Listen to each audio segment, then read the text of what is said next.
Good morning YouTube. ഇന്നത്തെ ഒരു fun video ആണ്. ഇന്നത്തെ വീഡിയോ എന്ന് പറയുന്നത്, കഴിഞ്ഞ ദിവസം നിങ്ങൾ ഒരു വീഡിയോ കണ്ടിട്ടുണ്ടാവും. എൻ്റെ ഒരു friend Roshan from Qatar, he move to Australia. ഞങ്ങൾക്കൊരു കോമൺ ഫ്രണ്ട് ഉണ്ട്, ബിനു എന്നാണ് പേര്. ബിനു നേരത്തെ സിഡ്നിയിലായിരുന്നു. സിഡ്നിയിൽ ബിനുവിൻ്റെ വീട്ടിലൊക്കെ ഞങ്ങൾ പോയിട്ടുണ്ട്. അപ്പോൾ ബിനു ബ്രിസ്ബെയിനിലേക്ക് മൂവ് ചെയ്തു. ആ ബിനു ഇന്ന് മെൽബണിൽ റോഷനെ കാണാനായിട്ട് വന്നിട്ടുണ്ട്. റോഷനെ കാണാൻ വന്നപ്പോഴത്തേന് I was thinking to go with him.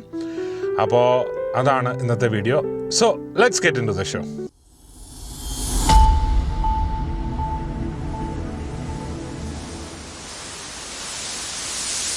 അപ്പം ഞാൻ ഓൺ ദ വേ ആണ്. അപ്പോൾ അവർ വന്നുകൊണ്ടിരിക്കുന്നു. അതിനുള്ളിൽ എനിക്ക് ഇച്ചിരി സമയമുണ്ട്. അപ്പോൾ ഞാൻ ഓർത്ത് ഓൺ ദ വേ പോകുമ്പോൾ വണ്ടി ഒന്ന് കഴുകിയിട്ട് അങ്ങ് പോകാമെന്ന് വിചാരിച്ചു. ഓട്ടോമാറ്റിക് കാർ വാഷ് ഉണ്ട്. കാർ വാഷിൽ ഇങ്ങനെ കയറ്റി പാർക്ക് ചെയ്തിരിക്കുക. നിങ്ങൾക്ക് കാണാം ചില്ലയിലൊക്കെ ഇങ്ങനെ സോപ്പ് പൊടിയൊക്കെ വീഴുന്നത്. അപ്പം സംഭവം എന്ന് പറഞ്ഞു കഴിഞ്ഞാൽ ഇതിൻ്റെ ഒരു വീഡിയോ ഞാൻ നേരത്തെ ചെയ്തിട്ടുണ്ട്. നിങ്ങൾ കണ്ടിട്ടില്ല, അതൊന്ന് പോയി കാണണം. നല്ല ഭംഗിയാണ്. പിന്നെ അപ്പം ഈ ചാനൽ ഒരു പുതിയ ചാനലാണെന്ന് നിങ്ങൾക്കറിയാമല്ലോ. അപ്പോൾ ഇതിൽ സബ്സ്ക്രൈബേഴ്സൊക്കെ കയറി വരുന്നതേ ഉള്ളൂ. കാരണം എനിക്ക് നേരത്തെ ഒരു നല്ല ചാനലുണ്ടായിരുന്നു. 7,000 10,000 ഉള്ള സബ്സ്ക്രൈബേഴ്സ് ഉള്ളായിരുന്ന 2 ചാനലുണ്ടായിരുന്നു. ഈ 2 ചാനലും ആക്ച്വലി ഹാക്കിംഗ് ആയിട്ട് അടിച്ചുപോയി. അപ്പോൾ യൂട്യൂബ് പറഞ്ഞു തിരിച്ചു വരാൻ പറ്റത്തില്ല എന്ന് പറഞ്ഞിരിക്കുന്നതുകൊണ്ട് നമ്മൾ പുതിയതായിട്ടൊരു ചാനൽ തുടങ്ങിയതാണ്. അപ്പോൾ ഇതിൽ സബ്സ്ക്രൈബേഴ്സ് വളരെ കുറവാണ്. നിങ്ങൾ ആദ്യമായിട്ടാണ് കാണുന്നതെങ്കിൽ ഇതൊന്ന് സബ്സ്ക്രൈബ് ചെയ്യാൻ ഓർക്കുമല്ലോ. സോ നമ്മുടെ ബിനു എത്തിയിരിക്കുകയാണ്. റോഷൻ ക്യാമറ ഓണാക്കി കണ്ടപ്പോഴേ നേരെ ടോയ്ലറ്റിലേക്ക് ഓടിയിരിക്കുകയാണ്. അപ്പോൾ ഇതാണ് Binu. Hello. Binu is from ബ്രിസ്ബെയിനിൽ നിന്ന് വന്ന ആളാണ്. അപ്പോൾ ഞങ്ങൾ ശരിക്കും സിഡ്നിയിലുണ്ടായിരുന്നതാണ്. സിഡ്നിയിൽ നിന്ന് മൂവ് ചെയ്ത് ബ്രിസ്ബെയിനിലേക്ക് പോയതല്ലേ. അപ്പോൾ ബിനുവായിട്ട് ഞങ്ങളിങ്ങനെ സംസാരിക്കുകയായിരുന്നു. ഞങ്ങളിപ്പോൾ ഇരിക്കുന്നത് ജിലോങ്ങിൽ വാട്ടർ ഫ്രണ്ടിലുള്ള എഡ്ജ് എന്ന് പറഞ്ഞൊരു കഫേയിലാണ്. ഞാനായിട്ട് രാവിലെ ഹോൺ അടിച്ച് താർക്കുന്നുണ്ട്. അതിന് തെളിവിളിക്കാൻ തോന്നുന്നു. അവിടുന്ന് പോയിട്ട് എത്ര നാളായി? മറ്റേ സിഡ്നിയിൽ നിന്ന് പോയിട്ട്? സിഡ്നിയിൽ നിന്ന് പോയിട്ട് ഇപ്പോൾ ഒരു 8 വർഷം. 8 വർഷമായി അല്ലേ? എന്ന് പറ്റി സിഡ്നിയിൽ നിന്ന് മൂവ് ചെയ്യാൻ പോകത്തെ? സിഡ്നി നല്ല സ്ഥലമല്ലായിരുന്നു? നമ്മളിങ്ങനെ മെൽബൺ ആയിരുന്നു ആദ്യം, പിന്നെ സിഡ്നിയിലോട്ട് പോയി, പിന്നെ അങ്ങനെ അപ്പ് നോർത്ത് അങ്ങനെ പോയിക്കൊണ്ടിരുന്നു. ബ്രിസ്ബെയിൻ എത്തി.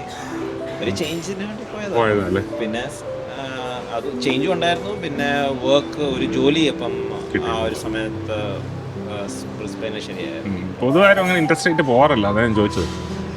ഇപ്പൊ ഈ കോവിഡ് കഴിഞ്ഞ് ഈ കുറെ പേര് ബിക്കോസ് ഓഫ് മെൽബണിലെയും സിഡ്നിയിലെയും പ്രോപ്പർട്ടി പ്രൈസ് ഒക്കെ ഇച്ചിരി കൂടുതലാണ്. ചില ഒത്തിരി കൂടുതലാണ്. അപ്പം സോ ഞാൻ പറഞ്ഞു തന്ന ഏറ്റ കാര്യം എന്ന് പറഞ്ഞാൽ, ചില കുട്ടികളെന്ന് പറഞ്ഞു കഴിഞ്ഞാൽ അവർ ചെയ്യുന്ന കാര്യങ്ങളൊക്കെ ഭയങ്കര ഫണ്ണിയാണ്. അതായത് ഒരു ഫാമിലിയുടെ വീട്ടിലൊരു ഇത് കൊടുത്തു, എന്താ പറയുക, ഒരു പെയിങ് ഗസ്റ്റ് അക്കോമഡേഷൻ കൊടുത്തു ഒരു പയ്യന്. ഇവനാണെങ്കിൽ ആദ്യത്തെ ഒരു 3 months 2 months 3 months കുഴപ്പമൊന്നുമില്ലായിരുന്നു. എന്നിട്ട് ഇവൻ ചെയ്ത പരിപാടി എന്നാണെന്നറിയോ? ഇവൻ നേരെ പറഞ്ഞു, എൻ്റെ നാട്ടിൽ നിന്ന് പൈസ ഒന്നും അയക്കാനില്ല, എനിക്ക് ഇപ്പം ജോലിയൊന്നുമില്ല, എനിക്ക് രക്ഷയൊന്നുമില്ല എന്നൊക്കെ പറഞ്ഞ്. അപ്പം ഫിലിപ്പിനോ ഫാമിലിയാണ്, ഇന്ത്യൻ പയ്യൻ, മലയാളി പയ്യനും. അപ്പോൾ അവർ പറഞ്ഞു കുഴപ്പമില്ല, അടുത്ത നെക്സ്റ്റ് ടൈം അടച്ചാൽ മതി, കിട്ടുന്നതനുസരിച്ച് അടച്ചാൽ മതി, കുറച്ച് കിട്ടുന്ന അടയ്ക്കണമെന്ന് പറഞ്ഞു. ഇവർ ആകസ്മികമായിട്ട് ഈ പയ്യൻ്റെ ഫേസ്ബുക്കിലോ ഇൻസ്റ്റാഗ്രാമിലോ കണ്ട് ഇവർ കയറി നോക്കിക്കഴിഞ്ഞപ്പോൾ ഇവൻ ഗോൾഡ് കോസ്റ്റിൽ പോയി $2,000 ബ്ലാസ്റ്റിംഗ് ഗോൾഡ് കോസ്റ്റ് ഭയങ്കര പരിപാടി ഇട്ടിട്ടുണ്ട്. അപ്പോൾ അങ്ങനെ വന്നപ്പോഴത്തേനും സംഭവിച്ചെന്ന് പറഞ്ഞു കഴിഞ്ഞാൽ ഇവർക്ക് അങ്ങ് ഭയങ്കര ഇതായിട്ട് അതൊരു കാര്യം. രണ്ടാമത്തെ കാര്യം എന്ന് പറഞ്ഞാൽ ഈ നമ്മുടെ ഏഷ്യൻസിനൊരു കാര്യമുണ്ട്, വീട്ടിനകത്തൊരു ചെരുപ്പിട്ട് കയറുന്നതിൻ്റെ പ്രശ്നം. മാത്രമല്ല ഈ പറയുന്ന ചൈനീസ് ഫാമിലി അല്ലെങ്കിൽ ഇതുപോലുള്ള ഫിലിപ്പിനോ ഫാമിലി അവർക്ക് ഭയങ്കര ഇതാണ്. അപ്പോൾ അതിൻ്റെ ഒരു പ്രശ്നം പറ്റിയെന്ന് പറഞ്ഞു കഴിഞ്ഞാൽ ഇവനോട് പറഞ്ഞാൽ നമുക്ക് കേൾക്കത്തേയില്ല. വാതിക്കൽ ചെരുപ്പ് വെക്കാനുള്ള സാധനം വെച്ചിട്ടുണ്ട്, എല്ലാ സംഭവം വെച്ചിട്ടുണ്ട്, അത് ചെരുപ്പിട്ട് കയറുമെന്ന് പറഞ്ഞിട്ടുണ്ട്. ഇതെല്ലാം ഉണ്ട്. ഇവൻ ചെയ്യുന്ന പരിപാടി എന്ന് പറഞ്ഞാൽ വെളിയിലെ അഴുക്കുമായിട്ട് നേരെ ചവിട്ടി കയറി ഇവർ അടിച്ചുകൊണ്ട് നിൽക്കുമെന്ന് വിചാരിക്കുക. അടിച്ചുകൊണ്ട് നിൽക്കുന്നിടത്തോട് നടന്നങ്ങ് പോകും ഇതിന് മുകളിൽ കൂടെ. അപ്പോൾ ഇങ്ങനെയൊക്കെ ഒന്ന് ഭയങ്കര ഡിസ്റെസ്പെക്ട്ഫുൾ ആയിട്ടാണ് ഇപ്പം പെരുമാറിക്കൊണ്ടിരുന്നത്. അപ്പോൾ അങ്ങനെ വന്നു കഴിഞ്ഞപ്പോഴത്തേക്കും ഈ പുള്ളിക്കാരി എന്നെ വിളിച്ചിട്ട് പറഞ്ഞത്, സംഭവിച്ചതെന്ന് വെച്ച് കഴിഞ്ഞാൽ ഇങ്ങനെയൊക്കെയാണ് കാണിക്കുന്നത്, ഞാൻ എന്താ ചെയ്യേണ്ടത്, ഞാൻ എൻ്റെ മകനെ നോക്കുന്ന പോലെ ഇവനെയാണ് നോക്കുന്നത്, എന്നിട്ട് പോലും ഇവൻ എന്നോട് ഇതാണ് കാണിക്കുന്നത്, ഞാൻ എന്താ ചെയ്യുന്നത്? ഞാൻ പറഞ്ഞു ഒന്നും ചെയ്യാനില്ല, 1 വീക്കിൻ്റെ ടൈം കൊടുത്തിട്ട് കൊള്ളാൻ പറഞ്ഞു. അപ്പോൾ 1 വീക്ക് കൊടുത്തു കഴിഞ്ഞാൽ അവൻ അതിനുള്ള വീട് കിട്ടുമോ, ഞാൻ എന്തെങ്കിലും കണ്ടുപിടിച്ച് കൊടുക്കണമെന്ന് പുള്ളിക്കാരനോട്. ഞാൻ പറ്റത്തില്ലെന്ന് പറഞ്ഞു. ഒന്നും പറയണ്ട, അവൻ റെസ്പോൺസിബിൾ ആവേണ്ട അവൻ്റെ കാര്യമാണ്. നാട്ടിൽ നിന്ന് വരുന്ന പിള്ളേരെന്ന് പറഞ്ഞു കഴിഞ്ഞാൽ പലർക്കും ഈ കാര്യങ്ങളിൽ ശരിയായിട്ട് പറഞ്ഞാൽ അവർക്ക് ചെയ്യാൻ പറ്റും പല കാര്യം, പക്ഷെ അവർ ചെയ്യാതെ അതിന് അഡ്വാൻറ്റേജ് എടുക്കുക എന്ന് പറഞ്ഞാൽ അത് ശരിയായിട്ടുള്ള പരിപാടിയാണ്. അന്നേരം അവരോട് പറഞ്ഞു, അവരെന്താ പറഞ്ഞു 1 വീക്കിനുള്ളിൽ പോകണമെന്ന് പറഞ്ഞു. അപ്പോൾ അവൻ ആരുടെ ഫ്രണ്ടിൻ്റെ വീട്ടിലോട്ട് റൂം ഷെയർ ആയിട്ട് മൂവ് ചെയ്തു. അപ്പോൾ പിള്ളേരെന്ന് പറഞ്ഞു കഴിഞ്ഞാൽ നല്ല ഇതുള്ള പിള്ളേരുണ്ട്. എന്നാൽ ഒരു 99% അതായത് 95% നല്ല പിള്ളേരാണ്. കുറേ നാൾ മുമ്പ് ഞാൻ ഓർക്കുന്ന ഒരു പയ്യൻ ആണെങ്കിൽ വന്നിട്ട് അവന് വീട്ടിൽ ഒരിടത്ത് വന്നു, വീടെല്ലാം കാണിച്ചു കൊടുത്തു, ഫോട്ടോ എല്ലാം അയച്ചു കൊടുത്തു, അവൻ സെറ്റായി ഇവിടെ വന്നു സംഭവം ജോയിൻ ചെയ്ത് കഴിഞ്ഞിട്ട് അവനൊരു ദിവസം എന്നെ വിളിച്ച് പറയാം, എനിക്ക് ഈ റൂം പറ്റത്തില്ല, ഈ റൂമിൽ മുഴുവൻ പൊടിയാണ്, എനിക്ക് കയറാൻ പറ്റത്തില്ല എന്ന്. ഞാൻ പറയാം അങ്ങനെ വരാൻ വഴിയില്ല, കാരണം നേരത്തെ പിള്ളേരെ വിട്ട് ആ റൂമിൽ തന്നെ താമസമുള്ളതാണ്. അപ്പോൾ ഞാൻ ഓണറെ വിളിച്ചിട്ട് പറഞ്ഞു, ഇവനിങ്ങനെയാണ് പറയുന്നത്, ഒന്ന് പോയി ചെക്ക് ചെയ്യാമോ എന്ന് ചോദിച്ചു. അതുകൊണ്ട് ഓണർ പോയിട്ട് പുള്ളിക്കാരി പോയി നോക്കി, എന്നിട്ട് അവിടെ ഇരിപ്പുണ്ടല്ലോ അല്ലേ, അപ്പോൾ ആരെങ്കിലും വല്ലതും നടന്നു പോയ വഴി അങ്ങ് എടുത്തുകൊണ്ട് പോയല്ലോ. അപ്പം പുള്ളിക്കാരി പോയി നോക്കി കഴിഞ്ഞപ്പോഴത്തേന് ഇവരോട് പറഞ്ഞു, ഈ റൂമിൽ ഭയങ്കര പൊടി, എനിക്കിവിടെ ഇരിക്കാൻ പറ്റത്തില്ല. ഒന്ന് പുള്ളിക്കാരി പറഞ്ഞു, ഒരു പേപ്പർ ഇപ്പോൾ എടുത്ത് കൈ കൊടുത്തിട്ട് ഒന്ന് കാണിക്കാമോ അവിടെ പൊടി എന്നുള്ളത്. അങ്ങനെയാണെങ്കിൽ ഞാൻ ക്ലീൻ ചെയ്യാൻ ആളെ വെക്കാം, കുഴപ്പമില്ല എന്ന് പറഞ്ഞു. അപ്പോൾ നേരെ പോയി ഇവിടെ ഒരു വാഷ് ബേസിനുണ്ട്, വാഷ് ബേസിൻ്റെ അടിയിലോട്ട് കൈ കേട്ടിട്ട് കണ്ടോ പൊടി.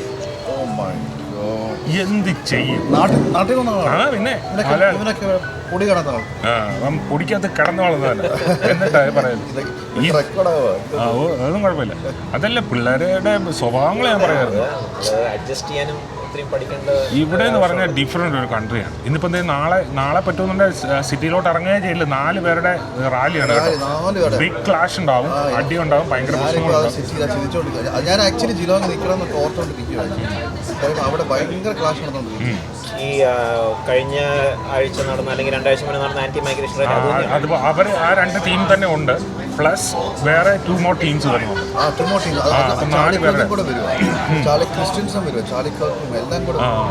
അതെല്ലാം കൂടി കലവില അടിയാവും. ഒന്ന് ഫെഡറേഷൻ സ്ക്വയറിലും ഒന്ന് പാർലമെന്റ് ഹൗസും, ബാക്കി എല്ലാം ക്ലോസറാണ്. കഴിഞ്ഞ തവണയാണ്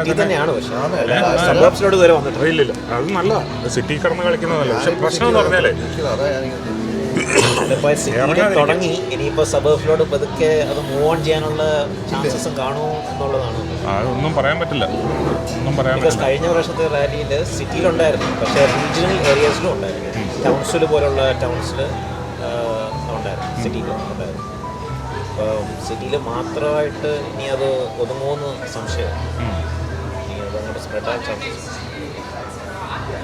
സോ അതൊക്കെയാണ് പരിപാടികൾ. ഈ ആൻറ്റി റേസിസം പരിപാടികളൊക്കെ ഇനി എന്താണെന്ന് അറിയത്തില്ല. ഇതിൻ്റെ ഭാവി എന്താണെന്ന് നമുക്കൊരു ഉത്തരവില്ല മുന്നോട്ട് വരുന്നത്. അവർ പറയുന്നത് ഒരു ആൻറ്റി മൈഗ്രേഷൻ്റെ എതിരെ ഒരു കാര്യം ശരി തന്നെ. പക്ഷേ ഒരു പുള്ളി കയറി അതിന് പറയാൻ വന്നപ്പോൾ അവൻ്റെ കൊങ്ങയ്ക്ക് പിടിച്ചിറക്കി വിടുന്നുണ്ടല്ലോ, കഴുത്തിന് പിടിച്ചിറക്കി. ഇവിടെ ഒരു ചൈനീസ് നാഷണൽ ഒരു പുള്ളി കയറി ഏതാണ്ട് പറയാനായിട്ട് വന്നപ്പോഴത്തേന് അവൻ പറഞ്ഞു, ഞാനിവിടെ വന്നത് മൈഗ്രൻ്റ് ആയിട്ടാണ്, എനിക്ക് നിങ്ങൾ നല്ല കാര്യങ്ങളൊക്കെയാണ് ചെയ്യുന്നതെന്ന് പറഞ്ഞപ്പോൾ തന്നെ അവിടെ ഒരുത്തം വന്ന് കൊങ്ങയ്ക്ക് പിടിച്ചിറക്കി വിട്ടു, മൈക്കും പിടിച്ചു പോയി. ഇവിടെ മെൽബണിൽ അങ്ങനെ ഒത്തിരി. ഒരു മലയാളിക്കിട്ടാണെങ്കിൽ കഴിഞ്ഞ ദിവസം ഒന്നും പറയാം, മെയ്റ്റ് എന്ന് വിളിച്ച് അവൻ തിരിഞ്ഞു നോക്കിക്കഴിഞ്ഞപ്പോൾ ഇടി തുടങ്ങി. ന്യൂ സൗത്ത് വെയിൽസിൽ NSW ഇടിച്ച് അവനെ ഷേപ്പ് മാറ്റി വിട്ടു. നെറ്റിയിലും കണ്ടിരിക്കുന്നത് 3-4 സ്റ്റിച്ചും ഒക്കെ ആയിട്ട്, കയ്യിലും കാലിലും എല്ലാം മുറിവും ഒക്കെ ആയിട്ട് ഒരു പയ്യൻ, ഒരു മലയാളിക്കിട്ട്. നമ്മുടെ ആ ഇതിൻ്റെ അകത്ത് വീഡിയോ ഒക്കെ ഇട്ടിട്ടുണ്ടായിരുന്നു, പുള്ളിയുടെ ഫുൾ ടെസ്റ്റിമണി ഇട്ടിട്ടുണ്ടായിരുന്നു. എനിഹൗ ഇതിനകത്തോട്ടായി പിള്ളേരെല്ലാം വരുന്നതെന്ന് ഓർത്തണം. അവന്മാർ ഈ സ്വഭാവം കൂടെ ഇറക്കുവാണെന്നുണ്ടെങ്കിൽ ഓർത്ത് നിൽക്കും. പക്ഷേ ഇതിൻ്റെ അകത്തൊരു സംഭവം എന്ന് പറഞ്ഞു കഴിഞ്ഞാൽ, ഇവരെ കൊണ്ട് വിചാരിച്ചാൽ ഇതൊക്കെ ക്ലിയർ ചെയ്യാവുന്നതേ ഉള്ളൂ. നാട്ടിൽ നിന്ന് വരുന്ന പിള്ളേരാണെങ്കിലും കുറച്ചൊക്കെ പഠിക്കുകയും ഇത് വേറൊരു കൺട്രിയാണെന്ന് മനസ്സിലാക്കുകയും, ഈ കൺട്രിയിൽ ഇന്ത്യ കൊണ്ടുവരാനല്ല നോക്കണ്ടേ, ഇവിടെ വന്നിട്ട് ഇന്ത്യക്കാരനായിട്ട് എങ്ങനെ ജീവിക്കുമെന്നാണ് ശ്രദ്ധിക്കുന്നത്. അത് ഒരിക്കലും ആൾക്കാർ ചെയ്തില്ലല്ലോ. ഇവിടെ വന്നു കഴിഞ്ഞാൽ നേരെ ഇന്ത്യൻ പരിപാടികളാണല്ലോ ഇവിടെ മുഴുവൻ നടക്കുന്നത്. പിന്നെ പ്രായത്തിൻ്റെയും കൂടെ ആണെന്ന് തോന്നുന്നുണ്ട്. വളരെ ഇപ്പം 12 അറിവ് കുറവെന്ന് വേണേൽ പറയാം. അതിപ്പം പ്രായമല്ല, അറിവില്ലായ്മയെന്നും കൂടെ വേണേൽ പറയേണ്ടി വരും. ആ ഒരു സമയവും പിന്നെ ഇപ്പോൾ ഒരു 18 അല്ലെങ്കിൽ 19 years ആയിട്ടുള്ള അവരിവിടെ വരുന്ന ഇൻഡക്ഷൻ നടത്തുന്നത് ആര് നടത്തും? അത് ഇല്ലാത്തതുകൊണ്ട് ഈ പ്രശ്നം ഇത്രയും വരും. ആര് നടത്തും? അവിടെ പ്രോബ്ലം കിടക്കുന്നത്. പറഞ്ഞ ഏജന്റുമാർ പൈസ എടുക്കുവാണെങ്കിൽ it is their duty to ഒരു പ്രീ ഇൻഡക്ഷൻ, ഒരു പ്ലെയിനിൽ കയറുന്ന മുമ്പ് സീറ്റ് ബെൽറ്റ് ഇടുന്ന പറയുന്നത് ഇതിന്റെ പ്രശ്നം എന്ന് പറഞ്ഞു കഴിഞ്ഞാൽ ഓസ്ട്രേലിയക്ക് മാത്രമല്ല ആള് വരുന്നത്. അതല്ല, ഓസ്ട്രേലിയക്ക് മാത്രമല്ല ഒരു ഏജന്റിന്റെ വരുന്നത്, അവർക്ക് വേൾഡ് വൈഡ് ഉണ്ട്. നമ്മുടെ ആൾക്കാർ ഏത് ഏരിയയിലാണോ ഏറ്റവും പ്രോബ്ലംസ് വരുന്നത് ആ ടെറിട്ടറി ഐഡന്റിഫൈ ചെയ്തിട്ട് ഒരു ഇൻഡക്ഷൻ ഒരു 2 days മതി, 48 hours ഒരു induction. It will make a big difference. പിള്ളേർ അന്നേരം മെൻ്റലി പ്രിപ്പയർഡ് ആവും. മിസ്റ്റർ ഫിലിപ്പ് പറഞ്ഞ പോലെ ലൈക്ക് പീപ്പിൾ ഷുഡ് നോ നിങ്ങൾ പോകുന്ന ഒരു പുതിയൊരു ടെറിട്ടറിയിലാണ്, നിങ്ങൾ 3 ദിവസം സ്ഥലത്ത് പോവാം. അതിനുള്ള ഇത്ര പ്രിപ്പറേഷൻസും ചില ഒരു ഇൻഡക്ഷനും അങ്ങനെയൊക്കെ ചെയ്യുമ്പോൾ പിള്ളേർ ഇവിടെ ഇറങ്ങുമ്പോൾ മുതൽ they are aware of the things. ഇപ്പോൾ ഫോർ എക്സാമ്പിൾ ഞാൻ വരുന്ന ഒരു അറബിക് വേൾഡിൽ ഈ വെസ്റ്റേൺ ആൾക്കാരോട് വരുമ്പോൾ തന്നെ 1-2 days കൾച്ചർ ക്ലാസ് ഉണ്ട്. ഇവിടെ ഉടുപ്പൊക്കെ ഇടാക്കത്തില്ല, അങ്ങനെ ഇടാക്കത്തില്ല. So you have to respect the culture of the Arab people. So അതുപോലെ തന്നെ വെൻ ഇന്ത്യൻ ചൈനീസ് കമ്പനി ചെറിയ പ്രീ ഇൻഡക്ഷൻ ക്ലാസ് ചെയ്യുവാണെങ്കിൽ ഇത്രയും വന്ന് ഇതിപ്പോൾ ഇടിച്ചിട്ടാണ് പഠിക്കുന്നത്. So if you can do that that will be really appreciated. അതൊക്കെ ചെയ്യണം. ആര് ചെയ്യുമെന്നുള്ള കാര്യത്തിലെ പ്രശ്നം.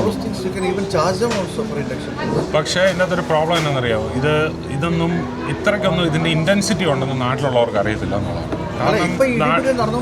ഇല്ല നമുക്കറിയാം, ഇത് നമ്മൾ ഈ ബാർസോണിലായതുകൊണ്ട് നമുക്കറിയാം. പക്ഷേ നാട്ടിലുള്ളവർക്ക് ഇതിന് ഇത്രയും ഒരു ഡെപ്ത് ഉണ്ടെന്നോ ഇതിൻ്റെ നമുക്കറിയാം. ആദ്യം വന്ന സമയത്ത് നമുക്കിവിടെ ഭയങ്കര റേസിസമാണ്, അടിയാണ് ഇടിയാണ്, ഭയങ്കര ഒന്നുമില്ലായിരുന്നു. പക്ഷേ ഇപ്പോഴാണ് സംഭവം നടക്കുന്നത്. ഇത് പ്രോപ്പറായിട്ട് കൺവേ ചെയ്യണം. ഇത് കൺവേ ചെയ്യണമെങ്കിൽ ഒരു 6 months to 1 year എടുക്കും അത് അവിടെ ചെല്ലാൻ. അതാണ് അതിൻ്റെ പ്രശ്നം. അത് ശരിക്കും അവിടെ ചെല്ലുമെന്ന് പറഞ്ഞു. ബിക്കോസ് ഏജൻസ് പോർട്രേ ചെയ്യുന്ന ഒരു പിക്ചർ എന്ന് പറയുന്നത് എവറിത്തിങ് ഇസ് റോസി. അപ്പോൾ ആർക്ക് അവരുടെ ബിസിനസ് മോഡലിനെ ബാധിക്കുന്ന ഒരു കാര്യമാണ്. തീർച്ചയായും പിള്ളേരൊക്കെ അധികം വരത്തില്ല. മാത്രമല്ല അത് ഈവൻ ഇവിടെയല്ല, എല്ലായിടത്തും ഇത് തന്നെയാണ് പ്രോബ്ലം. ഇവിടെ മാത്രമല്ല. കഴിഞ്ഞെങ്കിൽ ഞാൻ കുടിക്കാം, നമുക്ക് കിട്ടാം. ഓക്കെ, അപ്പോൾ ഇന്നത്തെ പരിപാടികളെല്ലാം അവസാനിച്ചിരിക്കുകയാണ്. ഞാൻ ബിനുവിനെ കണ്ടിട്ട് ഏകദേശം 15-നും 20-നും വർഷത്തിനിടയ്ക്കായി. ആദ്യം വന്ന കാലങ്ങളിലുള്ള ഫ്രണ്ട്സാണ്. പഴയ ആ മെമ്മറീസും കാര്യങ്ങളും തമാശകളും ഒക്കെ പറഞ്ഞ് സമയം പോയത് അറിഞ്ഞില്ല. ഏകദേശം 3-3.5 മണിക്കൂർ അവരോട് സ്പെൻഡ് ചെയ്തു. റോഷനെയും ഈ പറഞ്ഞ പോലെ വർഷങ്ങൾക്ക് ശേഷമാണല്ലോ കാണുന്നത്. എനിവേ നല്ലൊരു ഫീലിംഗ് റിയലി ഗുഡ് ടുഡേ. ഞാനിപ്പോൾ ഉള്ളത് ജിലോങ്ങിനടുത്തുള്ള പോയിൻറ്റ് ഹെൻറി എന്ന് പറയുന്ന സ്ഥലത്താണ്. വളരെ ബ്യൂട്ടിഫുൾ ആയിട്ടുള്ള ഒരു പ്ലേസാണിത്. അപ്പോൾ ഇന്നത്തെ വീഡിയോ ഇവിടെ അവസാനിക്കുകയാണ്. ഇനി അടുത്ത വീഡിയോ കാണുന്നവരെ സന്തോഷമായിരിക്കുക, ആരോഗ്യമായിരിക്കുക. See you on the next one.